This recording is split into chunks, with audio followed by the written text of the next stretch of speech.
Bonjour à tous et bienvenue pour cette seconde session, ce second round de session.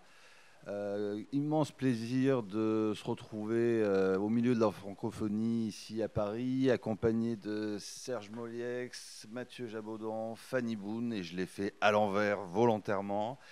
Et Hélène Belleuil qui devait être avec nous, qui n'est pas là pour des problèmes de grève de train. Donc on fera sans Hélène, mais on aura une vraie pensée pour elle. Cette session s'intitule Quand l'anesthésie influence la réanimation, quand l'anesthésie permet d'améliorer la réanimation ou de faire évoluer la réanimation, ce qui est un peu contre-intuitif, je dirais, dans l'inconscient collectif, où on a l'impression que c'est la réanimation qui fait bouger l'anesthésie depuis des années. L'exemple le plus trivial étant la ventilation artificielle, où probablement que tout ce qui a été fait en réa sur les 20-30 dernières années a permis d'aboutir à quelque chose en anesthésie. Et pour aller un peu plus loin, c'est en anesthésie qu'on a réussi à montrer que régler le ventilateur correctement changeait le devenir des patients, ce qu'on a toujours un peu de mal à faire en réa. Donc là, on va le prendre à l'envers, si vous me permettez, et on va commencer peut-être par tout ce qui a été développé en anesthésie en termes de réhabilitation, de RAC, et qui a fait l'évolution de la spécialité sur les dernières années. En quoi est-ce que ça a influencé la réanimation, ou ça peut influencer la réanimation? Et donc on va demander de commencer cette discussion qui se veut interactive, hein. Il n'y a pas un topo qui va succéder à l'autre. On vous invite à poser des questions et à participer à la discussion. Et donc pour animer et pour démarrer cette première partie, on a demandé à Serge Moliex, qui est un réanimateur incontournable dans le monde entier, de nous apporter sa vision, lui qui a une sorte de recul et de mémoire un peu de l'anesthésie, sur où en est-on aujourd'hui dans cette thématique. Serge, en quoi ce qu'on a fait en anesthésie change ce qu'on fait aujourd'hui en réanimation? Bien, Jean-Michel, suite à ton introduction, je vais essayer de faire honneur à ce rôle de mémoire de l'anesthésie que tu m'as attribué. Donc, mais je vais commencer à l'envers, comme tu as fait toi, en me disant globalement qu'il faut s'intéresser à la genèse du concept de réhabilitation en réanimation avant de faire un parallèle entre l'anesthésie et la réanimation. Alors, l'objectif des réanimateurs, ça a été pendant des années de se focaliser sur la survie des patients.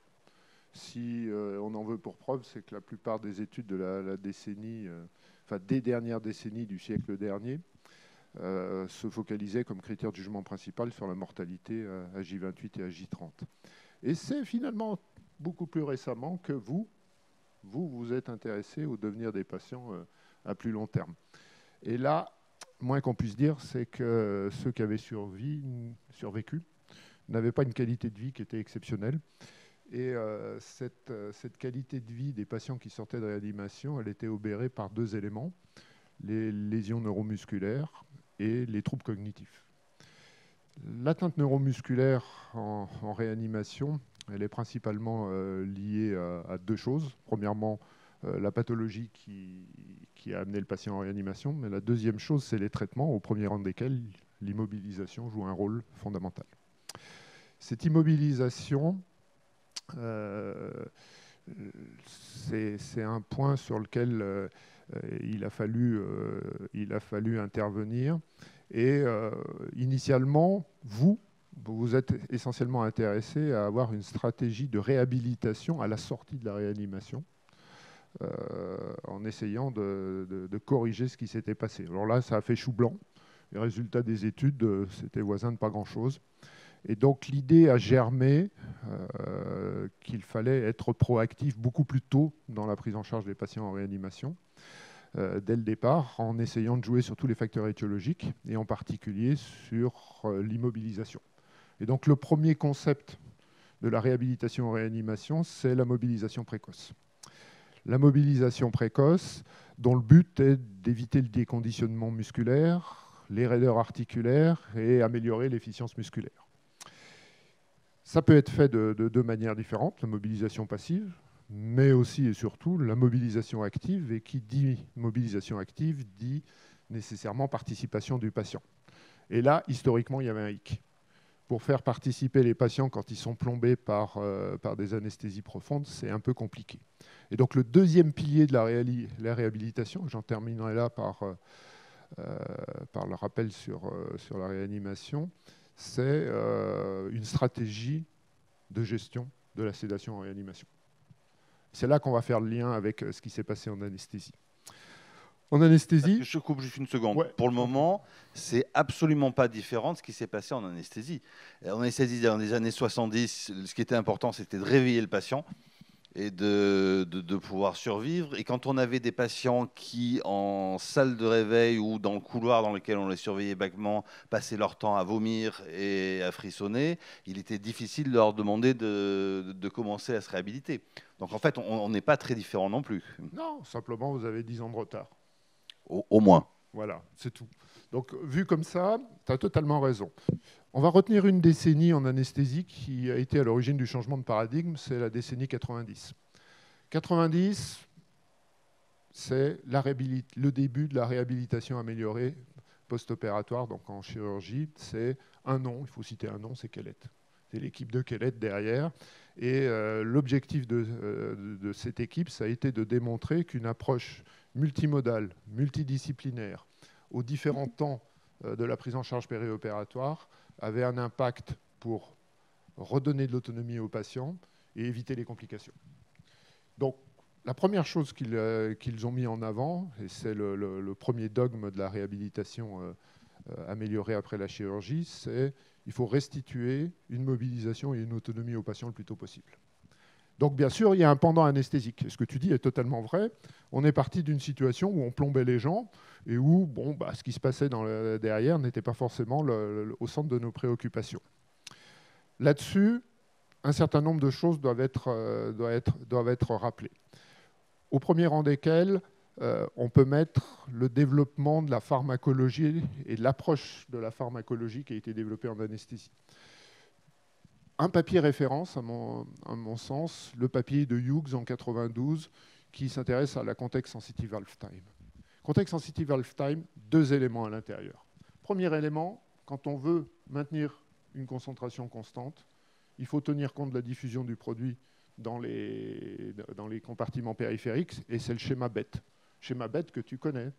Bolus, élimination, transfert. Et donc, ces éléments-là ont abouti à une chose, c'est qu'on a pris conscience qu'il fallait diminuer les concentrations du produit de manière exponentiellement décroissante.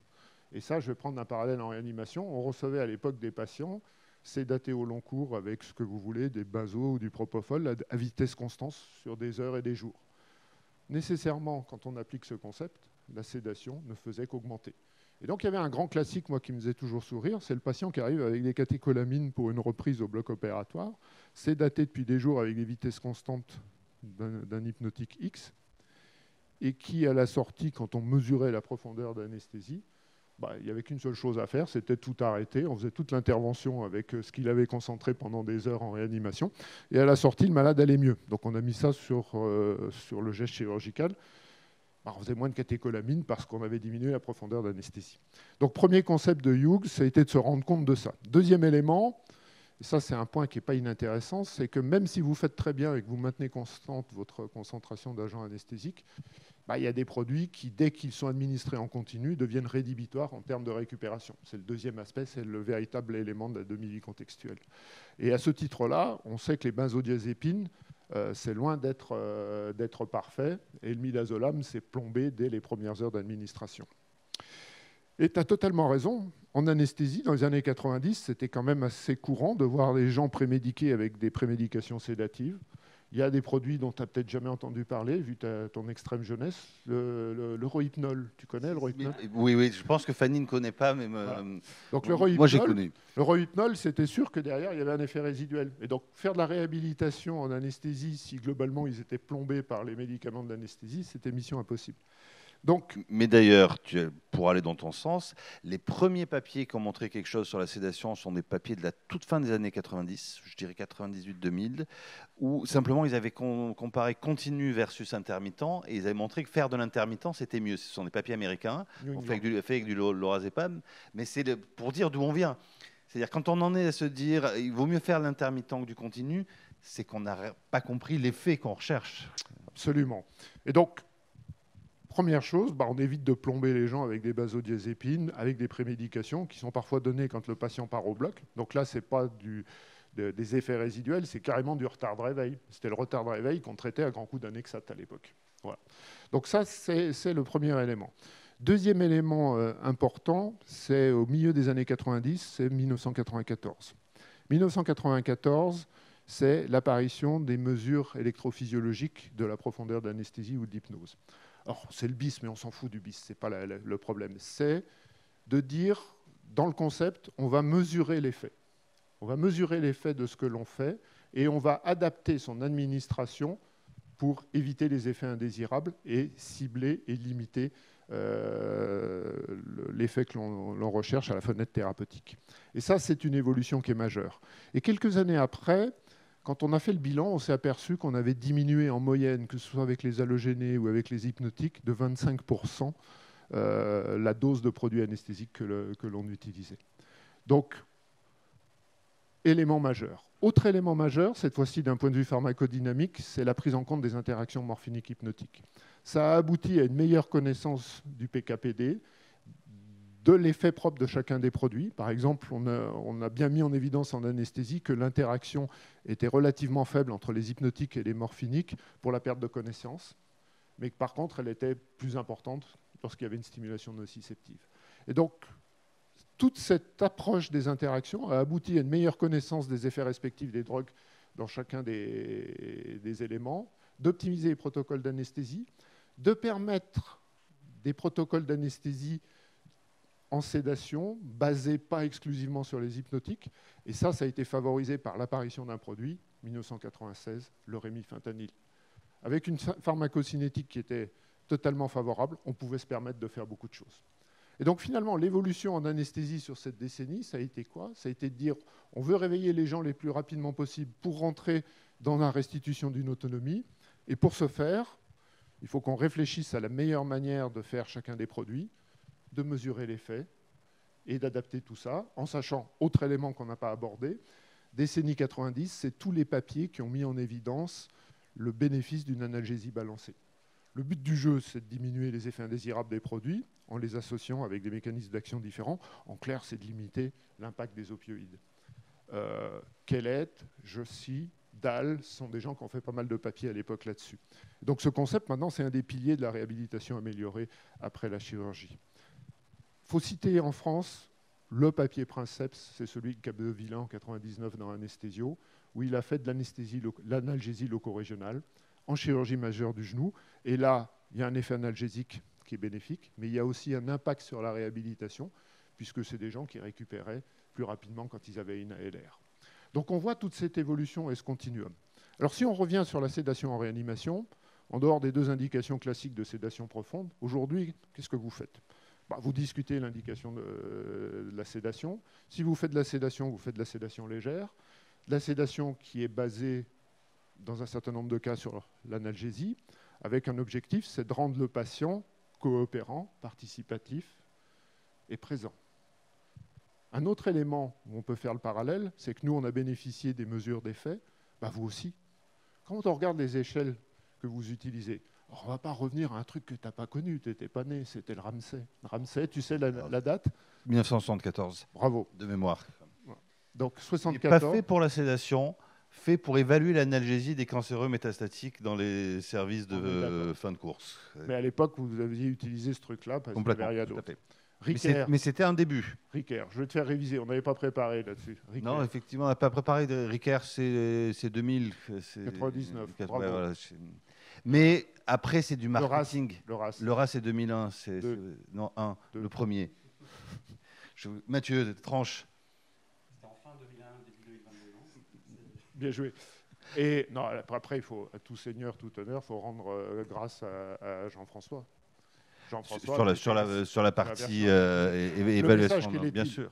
Il y a exactement la même évolution quelques années plus tard qu'on a eu nous, c'est il faut mesurer l'effet. Mais c'est 20 ans d'écart, tu vois, Jean. Non, pas tout à fait, un peu moins. Tout à l'heure, je t'ai provoqué en disant 10 ans. Et donc, on voit une chose, c'est qu'il existe clairement un parallélisme entre les deux évolutions. Après, on peut se battre avec des dates, ça n'a aucune espèce d'importance. Mais on voit très clairement que l'évolution qu'il y a eu en anesthésie, vous avez exactement la même en réanimation, c'est-à-dire c'est la bonne dose de produit pour le bon effet. On dissocie les hypnotiques des morphiniques, éventuellement on joue sur les interactions. L'effet, on le mesure dans un cas de manière instrumentale, vous, c'est plutôt des échelles cliniques, encore que chez le malade curarisé, on peut utiliser des BIS. Et en final, l'objectif, il est commun, c'est vous prévenir des lésions. Nous, c'est de permettre au patient de revenir à son état antérieur le plus rapidement possible. Donc en ce sens-là, on peut dire que l'un a inspiré l'autre. Après, c'est une querelle qui n'a pas lieu d'être, mais on voit que les deux disciplines évoluent avec des objectifs un peu différents, mais exactement dans le même sens. Je trouve ça hyper intéressant comme approche. Moi, j'avoue que j'avais jamais fait ce parallèle, mais oui, clairement, on revoit en sédation tout ce qui a été fait en anesthésie. Il a fallu attendre 2018 pour qu'on commence à s'intéresser aux produits, 2013 aux États-Unis, mais 2018 pour qu'on se dise que le choix des drogues avait un sens. Avant, c'était absolument pas recommandé. L'analgésie balancée, c'est 2018 aussi. Il y a un vrai retard. Peut-être que la difficulté pendant un moment, ça a été de dire comment est-ce qu'on va évaluer. L'évaluation est assez compliquée. Les outils neurophysiologiques marchent très mal en réanimation. Il y a peut-être des choses un peu nouvelles qui bougent un peu, mais ça marche très mal. Donc il a fallu développer des scores cliniques. Il y a un autre point où je pense que les réanimateurs ont été très mauvais, c'est que pour des nécessités d'analgésie, parce que ça fait mal la réanimation, ça fait mal quand on est traumatisé, ça fait mal quand on est opéré, l'immobilisme fait mal, ce qui est le plus douloureux, c'est les œdèmes dans les articulations, etc. Donc sur le dogme de dire il faut faire de l'analgésie, on a fait de la sédation pendant longtemps, mais parce qu'on ne peut pas, il ne faut pas se priver d'analgésie. Donc tu as raison de citer Jean-François qui a fait avancer. Alors c'est dommage qu'Hélène soit pas là, parce que peut-être que dans cette stratégie de dire on réhabilite plus, on fait moins dormir, il y a une place pour la LR. Tu dis qu'il y a une place pour le balancer, on est tous d'accord, et ce sont d'ailleurs les recommandations, mais il y a probablement une place pour l'anesthésie loco-régionale. Je ne sais pas, Mathieu, tu en penses quoi? C'est pas le sujet de Mathieu, mais je crois que c'est un débat qu'il faut qu'on ait tous ensemble, et vraiment, une fois de plus, n'hésitez pas à participer. Alors c'est quelque chose qui nous intéresse tous, anesthésistes réanimateurs. Je ne parle pas de nous ou de vous, parce que, comme on dit, teamwork makes the dream work. Mais quand même, pour revenir, parce que Serge a à peu près déjà tout dit, mais les éléments primordiaux, mais il y a plusieurs choses. Il y a d'abord ce qui s'est inspiré de l'anesthésie en termes de titration, de monitorage, de surveillance des niveaux de narcose et ou de l'analgésie, même si tout n'est pas parfait encore. Donc il y a vraiment cette démarche-là, et comme tu l'as dit, appliquer des scores ensuite, bon, il fallait les adapter. Ça a été ça le plus compliqué, de développer les scores cliniques finalement, parce qu'on n'avait pas le reste.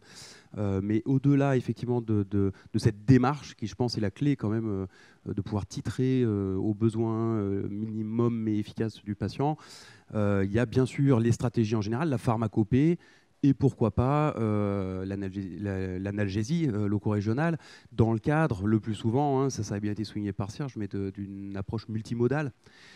Avant d'aborder l'anesthésie loco-régionale, Serge a mentionné le rémifentanil, effectivement, avec sa maniabilité très pratique pour s'adapter à des soins douloureux, à des gestes douloureux, et pouvoir éviter une accumulation à cause de demi-vie contextuelle effectivement élevée, et puis exponentielle, hein, d'à peu près tous les autres produits utilisables. Mais de façon très triviale, moi j'avais été surpris aussi il y a quelques années par cette étude publié dans le JAMA quand même, de l'équipe de Boston, après chirurgie cardiaque, où on découvrait le paracétamol, pour faire un peu provoque. Et le paracétamol était associé dans cette stratégie-là à moins de délirium post-opératoire. Et donc on voit bien l'intérêt d'épargner aussi d'autres produits, notamment les morphiniques. Et l'ALR, elle a sa place, très probablement. Nous, on est habitué à ça en anesthésie, en médecine péréopératoire. Elle a sa place dans cette stratégie multimodale. En réanimation, la difficulté, ou en tout cas la crainte, c'est les troubles de l'hémostase, les contextes infectieux, la crainte qu'on puisse par ces anesthésies locaux-régionales, être pourvoyeur d'hématomes, d'infections périnerveuses, voire péridurales, enfin, en fonction des types d'ALR qu'on peut utiliser. Et on manque, c'est vrai, de données robustes et sur des échantillons très importants de patients, même si, quand même, ce qui est disponible à l'heure actuelle est plutôt rassurant, pour peu qu'on suive des protocoles de bonnes pratiques cliniques et qu'on ne cherche pas non plus à prendre trop de risques. Mais il manque d'études. Clairement, sur la LR en réanimation, disons-le, manque d'études. Ce n'est pas une pratique, encore une fois, qui est déployée dans la plupart des services de réanimation. On s'était amusé avec mon collègue Raiko Blondonnet à faire une étude de prévalence l'année dernière grâce au réseau recherche SPHAR, l'étude WICA-LR, et sur une semaine, hein, dans plusieurs services de réanimation française, sur 490 patients analysés cette semaine-là, 70 avaient bénéficié quand même d'une anesthésie locaux-régionale, quelle qu'elle soit.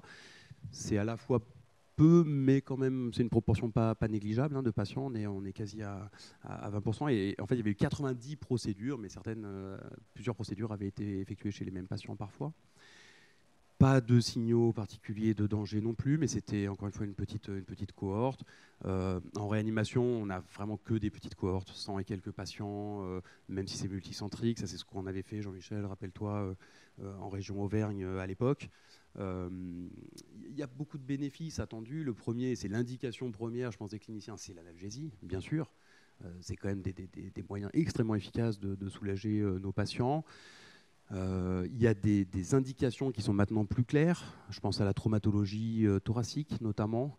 On peut renvoyer au RFE de l'ASFAR pour dire que sur des fractures costales, notamment, l'ALR a toute sa place, surtout si on n'arrive pas à gérer de façon simple l'analgésie par ailleurs, que ce soit un bloc paravertébral en cas de lésion unilatérale ou péridurale en cas de lésion plus complexe et bilatérale.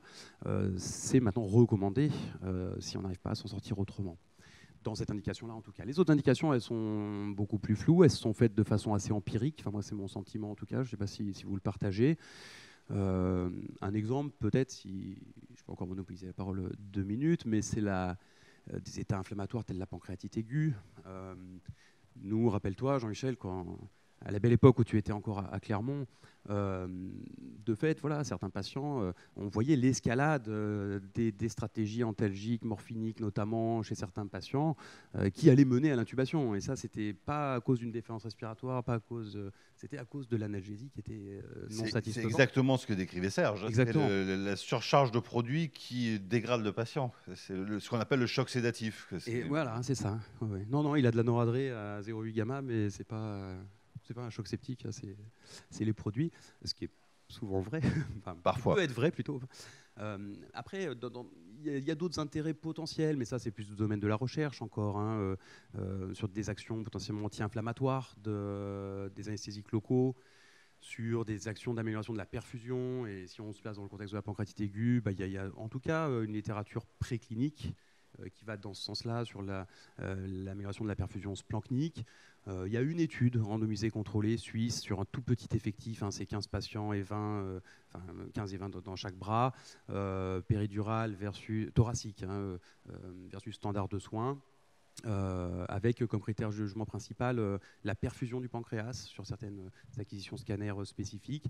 Et là aussi, un bénéfice potentiel. Alors, chez le cochon, chez le rat, ça sauve des vies, ça améliore la survie, la péridurale thoracique chez ces animaux qui ont un modèle de pancréatite aiguë. Est-ce que c'est la survie à J28 du cochon? Alors non, c'est la survie à J7, mais... Rapporter à la durée c'est ce que j'allais dire. À peu près bon. S'adapter aux espèces aussi qu'on étudie. Chez l'homme, alors de façon un peu provoque... je vais le dire de façon provoque, mais on l'avait fait en toute objectivité et en tout sérieux. On avait fait cette étude rétrospective, multicentrique, avec 1000 patients au total, avec pas mal de centres français qui avaient participé. 1000 patients avec une pancréatite aiguë, 46 uniquement avaient reçu une péridurale thoracique, ce qui est assez logique. Hein. On ne peut pas dire que ce soit très très développé non plus. Et dans ces analyses rétrospectives, avec tous les biais qu'on peut imaginer, et malgré tous les ajustements qu'on avait essayé d'effectuer, on avait quand même une diminution, un odds ratio pour la mortalité à J30, qui n'est probablement pas le meilleur critère, mais qui était à 0,20. trop beau pour être vrai, bien sûr, trop probablement, puis plein de biais inhérents à cette étude.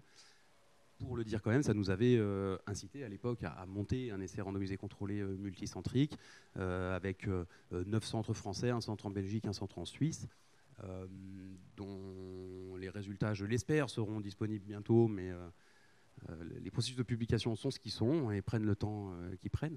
Mais en 2 mots, on n'a pas retrouvé ce bénéfice-là chez nos patients, probablement pour diverses raisons. La sévérité en termes d'atteinte pulmonaire et de recours à l'intubation, on l'avait probablement surestimé à l'époque sur la base de la littérature disponible quand on a conçu cet essai.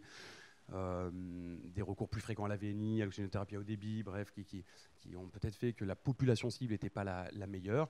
Pas de bénéfices en termes de nombre de jours sans ventilation, donc en termes de recours à l'intubation, de durée de ventilation et ou de mortalité, parce qu'on avait inclus ça dans ce critère composite. Aucun effet sur tous les critères secondaires, ils étaient nombreux qu'on avait explorés dans cette étude, que ce soit les complications abdominales ou systémiques de la pancréatite aiguë. Par contre, alors ça reste un collectif de 135 patients analysables, donc par rapport à des séries d'anesthésie, on reste quand même sur des œufs. Pas d'événements sérieux attribuables à la péridurale chez ces patients de réanimation. Il y a eu une hypotension transitoire lors de la pose d'un cathéter. Pour le reste, aucun effet indésirable particulier. Donc, ce qui est plutôt rassurant. L'autre élément rassurant, c'est que les patients qui ont une péridurale ont moins de morphinique. On revient à l'intérêt initial qu'on avait développé de façon empirique. Moins de morphinique. Et est-ce que ça, par contre, ça peut bénéficier aux patients à plus long terme? Ça reste à évaluer, puisque nous, on s'était arrêté à 30 jours de suivi de ces patients-là. Histoire de rétablir un peu le gender balance de la session, parce qu'on avait une session qui était parfaitement équilibrée entre les jeunes, les vieux, les provinciaux, les parisiens, les hommes, les femmes. Histoire de rétablir un peu ça, j'ai une question d'Hélène là, qui vient de se connecter avec nous, donc Hélène Belleuil, Rennes, qui demande, alors, elle pose 2 questions. Une qui est directement reliée à ce que tu viens de dire, mais que je vais attendre, je la poserai après. Une autre qui me semble intéressante, que je vais poser à Fanny. Hélène dit, en fait, il y a très peu d'ALR en réanimation. Est-ce que c'est pas parce que les réanimateurs ont toujours une bonne excuse pour pas en faire? C'est une très bonne question. Je remercie la professeure Belleuil de l'avoir posée. C'est possible, mais je trouve que c'est sur ces dernières années, la présence des jeunes aussi qui arrivent et qui rejoignent nos services et qui partagent leur activité entre le bloc opératoire et la réanimation nous pousse à réaliser davantage d'ALR. Pour dire, il y a quelques années, pour les chirurgies vasculaires et les post-opératoires qu'on prend en réanimation ou en soins continus, les patients n'avaient jamais de péridurale. Et grâce à l'étude du professeur Sinotti, AP2A, où on regardait la prévalence de l'utilisation de la péridurale dans ces chirurgies, on s'est mis à en faire depuis 2018-2019. Et là, il n'y a pas un patient qui n'a pas une péridurale, sauf si on n'a pas réussi à la poser en préopératoire. Et donc, le fait de faire des études grâce au réseau recherche et à un engouement des anesthésistes réanimateurs qui ont des activités partagées et mixtes entre l'anesthésie et la réanimation apporte justement le fait d'être décomplexé vis-à-vis de ces techniques.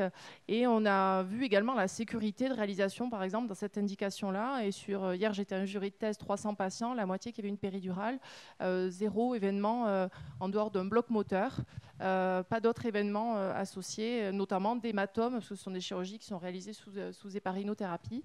Donc voilà, depuis quelques années, en tout cas, cette étude-là nous a permis de bien nous positionner à ce sujet.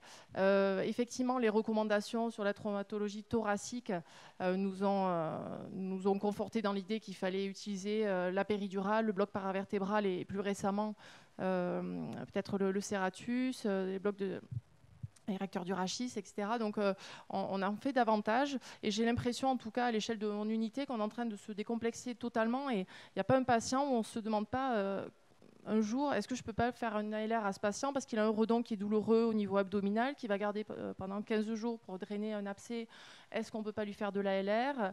Est-ce que pour des patients qui sont bourrés d'œdème, est-ce que je ne peux pas faire de l'ALR avant de poser mon cathé radial parce que c'est un geste qui va être douloureux, qui va prendre du temps, que mon patient est éveillé. Et donc, en tout cas, ces pratiques, j'ai l'impression, sont de plus en plus décomplexées. On voit la sécurité, mais on manque d'études, comme le disait Mathieu, de plus grande envergure pour nous conforter en ce sens. Mais il y a beaucoup de mieux. Et grâce, je pense vraiment aux pratiques mixtes et vraiment à la valence qu'apporte l'anesthésie vis-à-vis de la réanimation. Ok, merci Fanny. Je pense qu'il y a un papier qui a fait avancer aussi en termes de péridurale, c'est le papier de Mathieu, qui était purement observationnel, mais où on montrait qu'on pouvait garder les péris jusqu'à 40 jours, on n'avait pas de problème infectieux.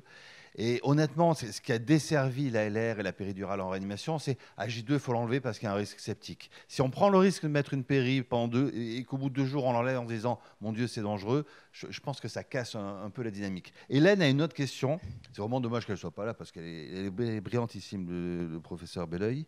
Elle a une autre question que je vais poser à Serge, même si c'est plus en relation avec ce que vient de dire Mathieu.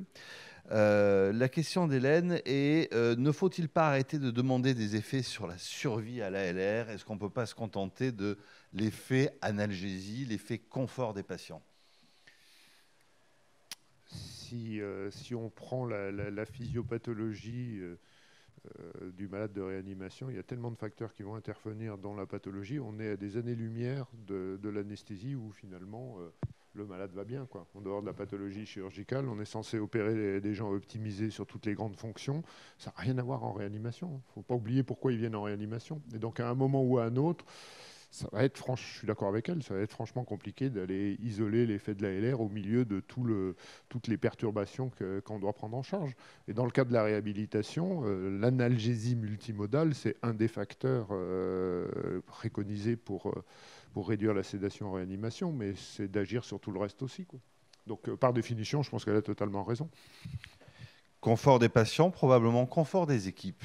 Parce qu'un patient qui n'a pas mal et qui est coopérant, moi je pense que ça change la vie des professionnels de santé qui les prennent en charge, et probablement plus des infirmiers que des docteurs qui passent beaucoup plus de temps au lit. Hélène a une troisième question qui est: est-ce que la table devant vous n'est pas en plastique? Parce que c'est mal d'utiliser du plastique en 2023. Hélène, malheureusement, la table est en plastique. Donc, moi, j'adore la reprise de Serge depuis les changements de l'anesthésie qui vraiment impactent notre vision de ce qu'on doit faire. Néanmoins, il y a quand même des patients qui doivent dormir de temps en temps parce qu'il y a de la RDS à la phase aiguë, parce qu'il y a de l'hypertension intracrânienne, et puis parce qu'il y a quand même tous ces patients où on voudrait les mettre RAS 0, c'est-à-dire conscients coopérants, et on n'y arrive pas. C'est-à-dire globalement, soit ils sont plus 3, dangereux pour eux, voire pour l'environnement, soit ils sont moins 4, moins 5. Ça va durer un petit moment, il y a probablement de l'inflammation, de l'agitation, des pathologies intercurrentes comme le sevrage des habitudes, de l'alcool, du tabac, des drogues, etc. Donc on a des patients qu'on n'arrive pas à mettre dans la cible. Ceux-là, il faut les faire dormir. Il faut donc leur proposer une sédation profonde pendant un moment. Je pense qu'il faut que ce soit le moins longtemps possible. Et comme le disait Serge, les benzos, c'est quand même pas terrible parce que ça s'accumule même quand on monitore. Puis il y a quand même des recours pour dire qu'il ne faut plus faire de benzo parce que ça fait du délirium, parce que ça fait du retard au réveil. Donc on commence à limiter un peu le choix des produits pour la sédation continue, au propofol, mais qui a d'autres risques quand on l'administre longtemps, voire à des doses élevées. Donc est-ce qu'on peut faire mieux? Est-ce que c'est l'anesthésie qui a fait progresser la réanimation en disant les gars, les halogénés, ça fait 50 ans qu'on s'en sert au bloc, est-ce que vous ne pourriez pas le faire en réa? Donc c'est la partie qu'on est censé donner à Mathieu, mais peut-être tu peux intervenir en amont si tu veux, Serge, sur cette vision-là de rentrer des halogénés en réanimation. Alors les halogénés, je vais laisser Mathieu répondre. Aujourd'hui, c'est de réfléchir aux produits. Et on réfléchit aux produits, je vous rappelle qu'il y a des gens qui ne font pas de médecine, qui utilisent un autre produit que les halogénés, c'est la Dex. On peut faire les halogénés, on peut faire aussi de la Dex. Les vétérinaires, ça fait des décennies qu'ils endorment votre toutou ou votre miard à grands coups de dexmédétomidine. Et en plus, eux, ils ont un antidote de la Dex qu'on n'a pas chez l'homme. Ils peuvent réverser les effets. Donc on le voit très bien, l'effet produit est un élément essentiel. Mais pour reprendre ce qu'on évoquait tout à l'heure, on avait le midazolam, on a essayé de trouver du midazolam, on avait les benzodiazépines, on a essayé de trouver des benzodiazépines en mieux en jouant sur les aspects cinétiques, c'était le midazolam, plantage complet. Aujourd'hui, quand on prend les recommandations, en anesthésie on oublie, en réanimation, vos recommandations, c'est de dire on fait plus de benzo, quoi. On fait plus de benzo, et derrière, ça laisse la porte ouverte à d'autres choses. Rapport bénéfice-risque, le propofol, tu viens de dire. Pourquoi pas les halogénés, même si l'expérience est pas encore, peut-être pas encore suffisante, mais là je laisse l'homme de l'art en parler. Mais il y a d'autres produits aussi. On aurait pu mettre l'Adex aussi, mais l'Adex, c'est un produit anesthésique au départ. Vétérinaire. Anesthésique vétérinaire, parce ça commence à être un peu autorisé en anesthésie, bien après avoir été humaine, bien après avoir été autorisé chez l'homme. Mais c'est sûrement que de la législation et du marketing. Si on prend un parallèle, aujourd'hui, il y a des sinusoïdes. Ce que vous faites en réanimation sur l'analgésie, la mesure de l'analgésie, la dissociation des effets, aujourd'hui, on essaye d'avoir des outils instrumentaux pour mesurer l'analgésie en anesthésie. Donc il y a une interpénétration des deux aspects de la spécialité. C'est vrai pour le monitorage, c'est vrai pour les approches et l'intégration des concepts pharmacologiques, et c'est encore vrai pour les médicaments. Et je pense que ce que va nous dire Mathieu va dans ce sens-là. Complètement, parce que moi, ma première remarque, mais qui rejoint la vôtre, mais pour vraiment appuyer ce message, c'est que je pense que je ne suis pas la mémoire historique de ce panel, mais vous me corrigerez si je me trompe, mais je crois que c'est d'abord en anesthésie qu'on a compris que trop endormir les patients, ça les exposait à des effets indésirables, hémodynamiques notamment. Ne pas assez les endormir, ça exposait à d'autres soucis de mémorisation, d'inconfort, de tout ce qu'on veut. Et que finalement, c'est ça, c'est comment on va titrer un niveau de sédation ou de narcose anesthésie, et puis de sédation en réanimation. Alors, Serge, tu l'as dit aussi tout à l'heure, même si on a besoin d'une sédation, c'est d'abord l'analgésie qui doit primer. C'est en tout cas comme ça que les recommandations le stipulent actuellement. Mais bien sûr, on ne peut pas opérer tous les patients sous ALR seul ou sous morphinique seul. Et en réanimation, on ne pourra pas parfois toujours prendre en charge le patient qu'avec une analgésie. Maintenant, la sédation n'est jamais une fin en soi, ni dans un cas ni dans l'autre. Au-delà de ces approches, moi je pense vraiment qu'ils sont la clé de cette stratégie de sédation en réanimation, parce que je pense qu'une fois que la stratégie elle est en place, une fois qu'on sait qu'on veut viser le niveau minimum nécessaire chez un patient, interrompre dès qu'on peut, le faire participer aux soins, à la mobilisation, tout ce qui a été dit précédemment, alors on ne peut pas dire peu importe la drogue, mais en tout cas c'est plus facile d'adapter, de changer de drogue dans une stratégie qui est déjà bien en place et acceptée de toute l'équipe, médicale, paramédicale, ce n'est pas uniquement le choix d'un docteur de faire tel ou tel agent. Et cette stratégie, je pense qu'elle est encore plus importante que le choix de la drogue. Par contre, pour enfin répondre à la question, la pharmacopée aussi, elle s'est inspirée, on évoquait les halogénés, elle s'est inspirée de l'anesthésie en réanimation. En tout cas, ont été développés des dispositifs de vaporisation des halogénés, alors essentiellement isoflurane et sévoflurane, depuis maintenant plus de 15 ans, c'est-à-dire des dispositifs qui vont se brancher en ligne sur les circuits du respirateur, entre la sonde d'intubation et notre raccord en Y de notre tuyau de respi. Branchés à un pouce seringue ou à une cuve en fonction des modèles disponibles, et qui vont permettre techniquement en tout cas de vaporiser. Ils ajoutent à ça, ces dispositifs, une réflexion qui permet d'être assez économe. Alors on n'est pas en circuit fermé complètement comme on peut l'imaginer au bloc sur des machines d'anesthésie, mais on arrive comme ça finalement à limiter largement les risques d'exposition aussi environnementale, parce que ça c'est un autre aspect qu'il faut prendre en compte dans ce cas-là. Beaucoup d'intérêt, au moins théorique, c'est la pharmacologie, ces fameuses contextes sensitifs half-lives, parce qu'on n'a pas ou quasiment pas d'accumulation, un métabolisme qui est ridicule par rapport à tous les autres agents disponibles. Alors je recite encore les benzodiazépines, même si on va plutôt les proscrire, mais ne serait-ce que par rapport aussi à la dexmédetomidine, au propofol, le métabolisme hépatique, l'élimination rénale. C'est vrai que c'est des choses qu'on a moins avec les halogénés, encore moins avec l'isoflurane qu'avec le sévo, mais qui peuvent être potentiellement bénéfiques chez des patients insuffisants rénaux, par exemple, qu'on a fréquemment dans nos réanimations. Le vrai intérêt, il est exactement, je pense, moi, le principal intérêt, il est dans ce qui a été dit précédemment, c'est de pouvoir réveiller un patient rapidement, de pouvoir rapidement le sevrer d'une sédation lorsqu'il n'en a plus besoin, parce que les besoins en sédation, finalement, ils se comptent sur les doigts d'une main. L'optimisation ventilatoire d'un patient. Et de la main de Django Reinhardt. Et encore, voilà, avec des petites mains, avec peu de doigts. Bien sûr, les agressions cérébrales, les contextes d'hypertension intracérébrale, intracrânienne, etc., là, il y a assez peu de doutes. Et là, on a un objectif en soi, la sédation. L'optimisation ventilatoire de patients avec des atteintes pulmonaires sévères. Mais en dehors de ces deux cas, on a assez peu, ou pour dire pas, d'indications à faire une sédation effectivement qui dépasserait une sédation dite modérée, mais en pratique RAS-2, -3. On veut qu'un patient réponde à l'appel, qu'il reste éveillé plus ou moins de 10 secondes en fonction des stades, ou voire tout le temps réveillé. Et c'est comme ça qu'on a quand même... C'est très théorique. On se dit c'est bien pour le patient, ça le fait bouger, etc. Ça a quand même été largement prouvé aussi par les études que ces stratégies-là, elles favorisent la libération du respirateur, la libération de la réanimation, elles diminuent le délirium et elles diminuent aussi les critères le devenir des patients à long terme.